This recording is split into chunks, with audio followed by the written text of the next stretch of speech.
Hey there, Igniter. Monica Leonel from theworldneedsyourpassion.com. Today, I'm turning the mic over to Russell Nohelty, my co-author on the book, Get Your Book Selling on Kickstarter. So what he wants to talk to you about today is the many different reasons you can use Kickstarter, even if you're already a successful author. So if you have a great indie author career and maybe you're doing well on retailers like Amazon and Apple Books, or maybe you're doing really well in Kindle Unlimited, all of that is great. There's lots of opportunity to use Kickstarter in your business still, and lots of opportunity to make money. And in many ways, you may have even greater success than somebody who is turning to Kickstarter because they have, unique or quirky or very niche books. So because you're already doing well on a retailer, you may have some great success off a retailer as well. And Kickstarter is a great direct sales platform. So this is a way to get into that and to interact with your fans. So Russell's going to tell you a lot more about this. If you're not already aware, Russell and I have a new book coming out called Get Your Book Selling on Kickstarter. We are actually launching it on the Kickstarter platform, and you can back the project until November 13th, 2021.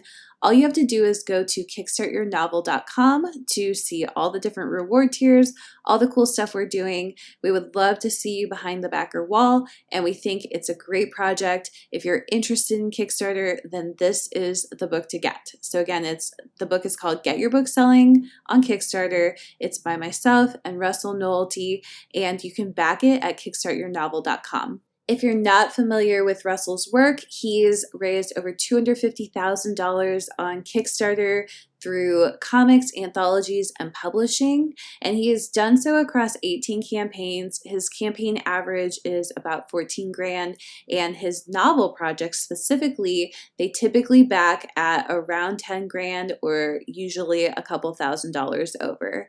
So I'm going to turn it over to Russell now. He has a ton of great stuff to share with you, and here's what he has to say. So I've talked about some of the basic ways that you can use Kickstarter, but I wanted to spend a couple of minutes just talking about sort of the advanced set. So this is sort of, if you already have an audience, if you're already making money on your books, how you can use this to really expand and grow your author business. So the first way, and probably my favorite way to use Kickstarter, is at the head of a launch. So at the front end, before you launch into KU or you launch your books wide. So I'm going to give an example specifically for KU, but this can also be utilized wide as well. So imagine you're in KU, you have a pretty big audience, which I guess you don't have to imagine because this is you if you're resonating with this. And usually what happens when you're in KU is, I call it the Lindsay Baroker, where you have a Patreon and you release your books a couple weeks early to your Patreon people, or you release it on all of the other platforms, and then after a couple weeks you pull it down and you send your email list and say, hey, if you're not in KU,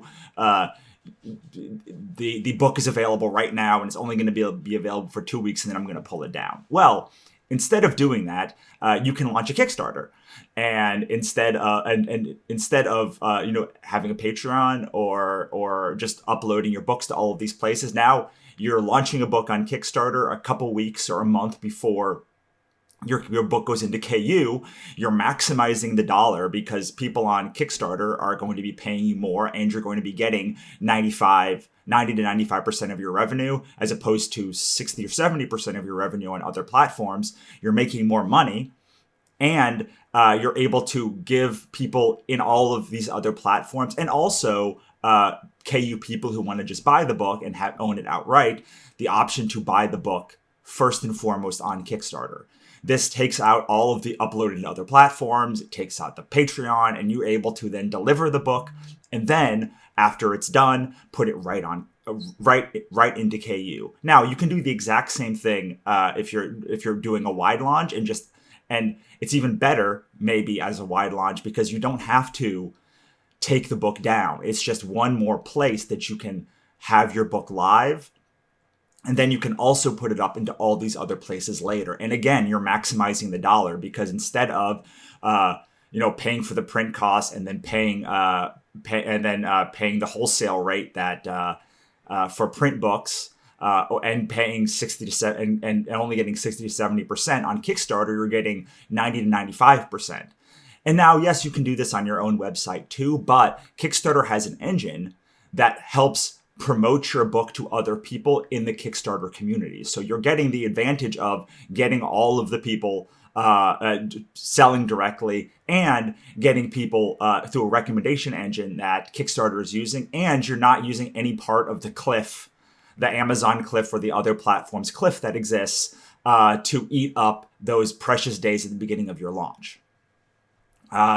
So that's the first way that I like using Kickstarter, sort of the advanced set. The other way is to build up a series before a rapid release. So if you look at my series, The Godsverse Chronicles, we've now done 2 Kickstarter launches for the novelizations of my comic book series, but only 4 books are on Amazon now. And those were the 4 books that were on Amazon before we even did the Kickstarter launch. So I am not putting any new books on Amazon or anywhere else until the series has finalized through Kickstarter. And that will be sometime in 2022, we'll finish it.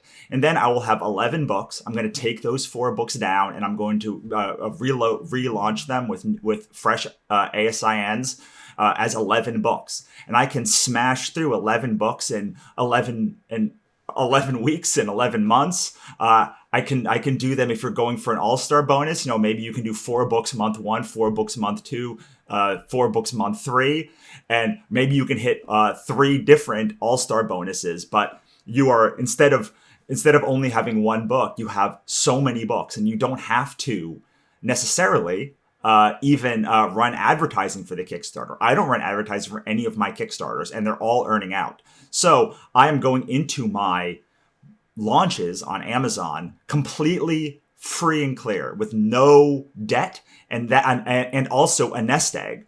So right now, so far, we've built up about $5,000 of marketing budget to do this big launch. And hopefully with the final launch of these books, I'm going to build up another $3,000 to $5,000 of launches. So I'll have $10,000 on top of what I'm just going to put into that launch. So I'm not in the negative. I'm not in the red. I'm in the black on Kickstarter, having spent no marketing money.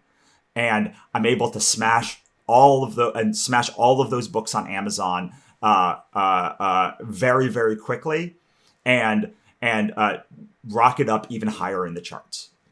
Or that's my theory, at least. And that's what I've seen before. I'm doing this also with the Obsidian Spindle Saga, which is a book that I launched on Kickstarter this past year. And we launched 4 books. The series is planning to be 16 books long, and I'm going to keep it off of Amazon completely and off of all the platforms completely until the entire series is done, so that I have literally 16 books that I can spend an entire year launching very, very quickly on Amazon and all of the other platforms. And hopefully with the huge marketing budget that I've started to accrue, already $4,000 of profit on one launch. If I can do that 4 more times, that's almost $20,000 just in profit on this launch that I can use to smash through all of the goals that I have and stay sticky on Amazon and all of the other platforms for a whole lot longer, because I'm not in the red during my campaign. I'm already in the black, and significantly in the black. And I know that these series are profitable because I've seen them make a profit on Amazon already. The third way I like to use it is to bring new formats into the world. So I've never met an author, no matter how successful, even if they're pulling $1 million a year, that was happy with the expansiveness of their universe. Everyone wants to get into audiobooks or translations or board games or video games or movies or something else. And while Kickstarter, I think, is amazing for fiction authors, to make money on fiction, it's also an amazing place for board games, for comic books, for movies, for music albums, and for all sorts of things that can expand out your world. And so you don't have to come from the profits of your own out of your own pocket, you can test these things on Kickstarter. So I know if you're a successful author, you've got people saying, "Hey, where are the board games? Where are the pins? Where are all of this other stuff?" And Kickstarter is a perfect place to say, "Okay, like you want this? If we raise $10,000 on Kickstarter, I'll make this board game." Or if we raise $20,000, like I'll do this short film, or whatever the thing is that your audience is craving for. Instead of testing it with your own money, you can actually test it through Kickstarter. Set a goal of whatever it would cost you to make this to make it viable to spend time on it, and see if your audience really loves it. I did this with our book, Ichabod Jones Monster Hunter, Volume 2. I had people asking me for a second volume for years. And in 2019, I said, okay, put your money where your mouth is. I need $15,666 to make this book. If you raise that, I will not only make issue 5, I will make Volume 2, Volume 3, and Volume 4 of this series. But they needed to make a very high goal of almost $16,000 on a single issue comic book before I would even do it.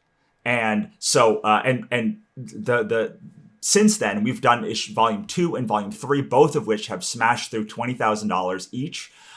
We've already finished production on volume 4, which is the final issue, the final volume, and we're going to launch that next year. So we have all of these goals for ourselves, and all of these things our audience are asking for. And Kickstarter is a great way to test all of this stuff without coming out of your own pocket. The same thing can be said for merch. I've seen people do pins and book boxes and soap and all sorts of cool things, creating maybe even like a monthly box for your fans. And instead of saying, hey, I don't know if my fans are going to want this monthly box or whatever this kind of odd thing is, you literally can go to Kickstarter and say, hey, I have this idea. You guys have kind of been asking for it, or like I want to test if it's worthwhile. So I have a goal of $5,000. Like if that many people, if 100, 200 people sign up for it, like I'll do it for a year and we'll see how it goes. Sometimes I wish I had done this and I didn't, to my detriment. So we launched an app. It did not go very well. If I had tested on a Kickstarter, I would have known it was not going to go well, and I wouldn't have spent several $1,000s putting it together. And so I regret it now, because if I had just tested it with my audience on Kickstarter beforehand, I would have known that it wasn't going to work. Because there was just not enough interest there. And I know we all have these stories of things we've tried and failed and sunk lots of money into. So Kickstarter is a great way to do not have to sink money into things that your audience may not want. And finally, the reason that I love Kickstarter is that it's a way to give a fantastic experience to fans that they can't get any other way. So I use Kickstarter as like a fun, exciting experience where I can give fans like cool books that I like, that I get from my friends that I'm able to distribute, cool merch that I don't make other times, and just kind of have a little party online. And a lot of people focus on sort of the fact that Kickstarter is a lot of work, and it is a lot of work. But I choose to focus on sort of the excitement that I get from giving fans this kind of experience a few times a year, where I can do VIP calls and I can bring them behind the scenes, and it's something that I don't do regularly except during my Kickstarter campaigns. And during those campaigns, I'm able to really like bring a light to these universes and the fans and really celebrate them. And so there are some ways, sort of, I call this the advanced set, because there are all sorts of ways, reasons to use Kickstarter other than this. But if you are an author who's making a good living on your books already, I wanted to give you some reasons to try Kickstarter as well. So I hope that helps. I hope to see you behind the backer wall. If you want to check out our campaign, it's at kickstartyournovel.com, and our book is Get Your Book Selling on Kickstarter. And I hope to see you again behind the backer wall. Hey there, it's Monica Leonel again. Thank you so much for listening and watching. We hope this has been helpful to you. don't forget, you can back our campaign until November 13th. Just go to kickstartyournovel.com. We would love to have you as a backer. There is so much good stuff going on in this campaign. You can get the book, get your book selling on Kickstarter, and you can get so much more. We have weekly perks, we have flash perks, we have stretch goals, we have all sorts of rewards. So make sure you check it out. Again, it's kickstartyournovel.com. We would love to have you backing.